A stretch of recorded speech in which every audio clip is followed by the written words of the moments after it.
Do you want to know how to hit your driver 20 to 30 yards longer and potentially hit more fairways? Hi everyone, my name is James Robinson. That is today exactly what we're going to tell you here at Get Good at Golf. So the difference between hitting a massive long drive that can hopefully help you hit a shorter club into the green, help you get it close to the flag and help you hold that birdie putt, and a drive which leaks off to the right, it's 20 or 30 yards behind, you're in the rough, you've got to hit a longer iron, you're probably going to miss the green, you might not get up and down, you might make double.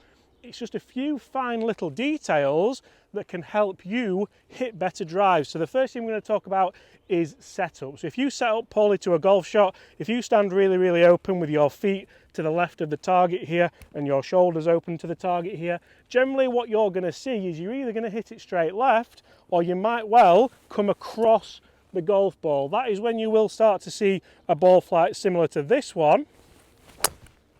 And even if you start that left and get it in the middle of the fairway like I've managed there, that's going to be a long way behind your best drive. If you can hit a drive that's a little bit straighter, potentially starts on the right hand side and draws back, that's how you're going to gain ball speed, that's how you're going to lower that spin rate, and that's generally how you're going to hit much longer, straighter drives. That all sounds really simple, but how do we do it? So what I want you to do here is think about not only your alignment, but also what kind of shot you're trying to play. So if you really do want to hit the ball further, yes, the alignment's going to help you, but how you shape the ball is massively going to dictate that. So if you saw the shot there, and I will replay that swing for you now, and even if you start that left, the transition was all over the place. The sequence was terrible. I got to the top of the backswing, I started the downswing with the shoulders, the club then got released, then the lower body came through. I actually caught it toey, which did salvage a little bit of that spin rate. It dropped the spin a little bit,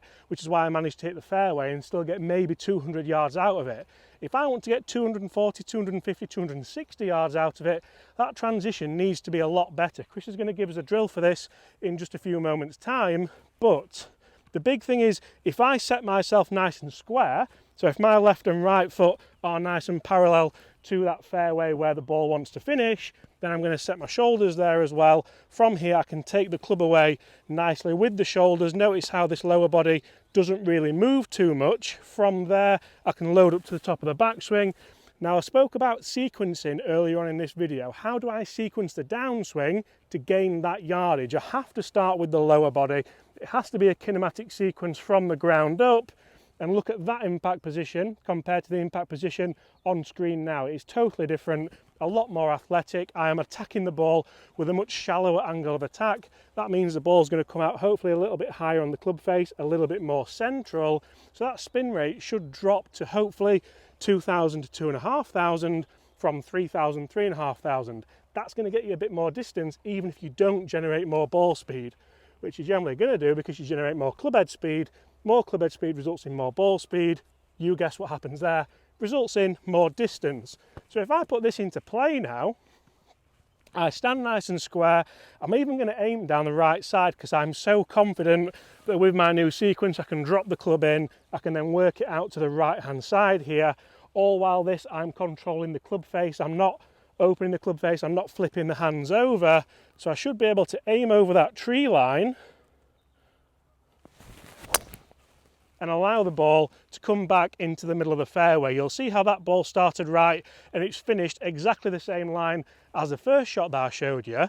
But when we get down there, you will see that ball is 30 to 40 yards past it. You can see there, guys, I wanted to show you this. Both balls in the fairway, but one 30 to 40, maybe even 50 yards further up, just because I managed to get a much better shape on that drive, sequence it better, get the low point pre-ball, and get a much better swing on that shot. I've not really hit any harder, I've not swung any faster, I've still kept my balance, I've managed to hit the middle of the fairway and I've managed to gain some distance. So one of the factors that you will see with this is a difference in low point. So low point not only affects how much ball speed you can generate, what spin rate you get, and also the starting direction of the ball, but it's going to affect where the ball finishes, which is ultimately the most important factor. So if I'm playing a left to right shot, as you saw, I'll put it again on screen for you now, yes, the sequence is incorrect, become a little bit over the top, which is a term that you may hear quite often.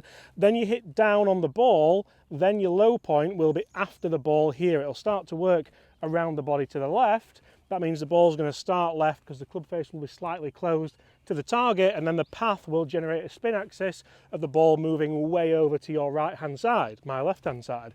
We don't want to see that. We want to see a low point that's pre-ball. So I'm going to have the spine angle reversed back. I'm going to be able to throw everything at the ball, and you should start to see a low point, which then becomes a lot more pre-ball, like I said. So if I were then going to load up and get a low point in front of the ball, you'll see there that the spine angle and sternum stays behind the ball. That allows me to get an upward angle of attack onto the golf ball. From there, I'm actually going to work the club a little bit more out in front of me as opposed to coming down and left.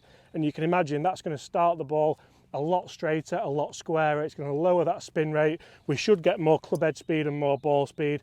That's going to result in more distance, and then you'll finish in a much better neutral follow through as opposed to one where you've come down around and the club never really gets behind your head. You may well be thinking, oh yeah, that actually rings a big bell because I never have a good finish, and the rare occasion I do hit a good shot, I do hit a fairway, I hit a straighter drive, I actually have a really good strong finishing position with the club right behind my head there. Guys, Chris is now going to give us a drill to do to help us do this properly and help you get good at golf.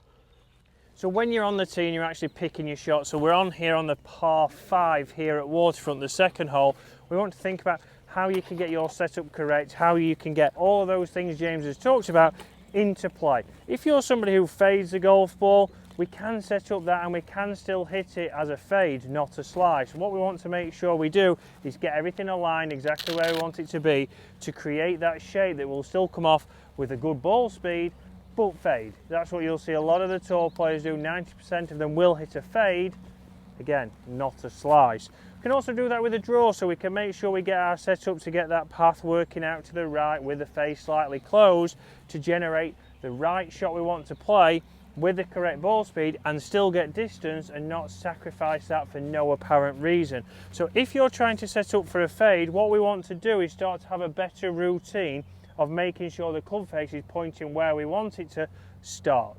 And that's the main thing. Here I want to start it down the left side of the fairway, so I need to find something in front of that to square my face up to make sure that is pointing where I want the ball to start, and then my stance and shoulders will be open to that to generate the curvature from the face being open to the path. When we've done that, we can get the ball speed coming off pretty good, we can get the flight we want, and we can still get it coming off down the middle and where we want. So when you're coming onto the tee box, find something that you maybe could use. If you're thinking, right, I'm going to fade this, what I'm going to do nicely here is pop my tee behind this divot. So I know that is exactly down the left-hand side of the fairway. So I know if I square my face up to that, before I take my stance, I can then get into a nice setup.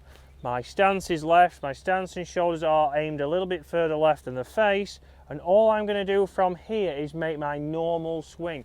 We've got everything set up there in the right place to be able to create the shot. I'm not trying to, like we see a lot of people trying, oh, I've got to hold the face off, I've got to get it open to get that slice or fade, and we see it move too far. We see 40-50 yard slice. So set the face, build the stance is just open to that face, and all I'm then going to do is make the exact same golf swing I make every single time, and we'll get that coming off nice and fast. Fading back to the middle, I got my start line, I got the shape, and now I can potentially get onto this green in 2. So make sure you pick something on the tee box, get your club face set to where you want it to start, make sure your stance is then open or closed depending on the shape you are trying to play, and that will help you get good at golf.